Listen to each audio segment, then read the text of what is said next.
എല്ലാവർക്കും നമസ്കാരം കേട്ടോ. വംശനാശം നേരിടുന്ന ഒരു അടിപൊളി സസ്യമാണ് കേട്ടോ ഇത്. പണ്ട് ഇന്ത്യക്കാരനൊരാള് ആഫ്രിക്കയിൽ പോയപ്പം അങ്ങനെ മല്ലിയുടെ സ്മെല്ല് കണ്ട് അങ്ങനെ ഒരു വിത്ത് കൊണ്ടുവന്ന് നമ്മുടെ നാട്ടിൽ നട്ടുപിടിപ്പിച്ച് അങ്ങനെ ഇന്ത്യ മൊത്തം വ്യാപിച്ച് കിടന്നിരുന്ന, എന്നാൽ ഇപ്പോൾ വംശനാശം നേരിട്ടുകൊണ്ടിരിക്കുന്ന ആഫ്രിക്കൻ മല്ലിയാണ് കേട്ടോ ഇത്. നേരത്തെ പറഞ്ഞ കഥ തമാശയാണെങ്കിൽ പോലും അതായിരിക്കണം ഒരു പക്ഷെ സത്യം. അതിൻ്റെ പൂവും വിത്തും ഒക്കെ നല്ല മുള്ളു പോലെ ഇരിക്കും കേട്ടോ. പൂവിന് നല്ല കൂർത്ത മുള്ളിൻ്റെ വേദനയാണ് തട്ടിക്കഴിഞ്ഞാൽ. ഇതാണ് അത് സാധനം. ഇതിൻ്റെ അകത്താണ് വിത്തിരിക്കുന്നത് കേട്ടോ. ആ കുഞ്ഞു കുഞ്ഞു സംഭവങ്ങളാണ് വിത്ത്. പക്ഷെ ഇത് വിത്തിട്ട് മുളയ്ക്കുന്നുണ്ടോ എന്ന് ചോദിച്ചു കഴിഞ്ഞാൽ ഇത് കൂടുതൽ വേര് പൊട്ടി മുളയ്ക്കുന്നതായിട്ടാണ് കാണുന്നത്.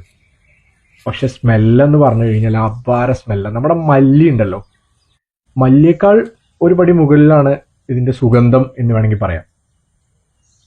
മിക്ക വീടുകളിലും ഇല്ലാതായിക്കൊണ്ടിരിക്കുന്ന ഒരു സാധനമാണ്. പക്ഷെ ഒരുപാട് പേർക്ക് ഇതൊക്കെ വെച്ച് പിടിപ്പിക്കാൻ ആഗ്രഹമുണ്ട്. ചട്ടിയിലും മണ്ണിലൊക്കെ ധാരാളം വെച്ച് പിടിപ്പിക്കാം. ഒരു ചട്ടി ഉണ്ടെങ്കിൽ അതിൽ തന്നെ ഇങ്ങനെ വേര് പൊട്ടി മുളച്ചുകൊണ്ടേയിരിക്കും കേട്ടോ. ഒരേല മതി ഒരു കറിക്ക്. അപ്പം ഇതൊക്കെ കാണാത്ത ആളുകൾക്ക്, നമ്മൾ അറിയാത്ത ആളുകൾക്ക് അറിവിലേക്കായിട്ട് കൂടെ പകർത്തുന്നതാണ് ഇതൊക്കെ വീഡിയോ. ഇതിൻ്റെയൊക്കെ വിത്തുകൾ കുറേ ആളുകൾക്ക് ആഗ്രഹം ഉണ്ടാവുമായിരിക്കും. നമ്മളും ഇതിൻ്റെ വിത്തൊക്കെ ശേഖരിക്കാനുള്ള ശ്രമത്തിലാണ്. വിത്ത് എത്രത്തോളം ഇതിൻ്റെ സക്സസ് ആവുമെന്ന് അറിയില്ല.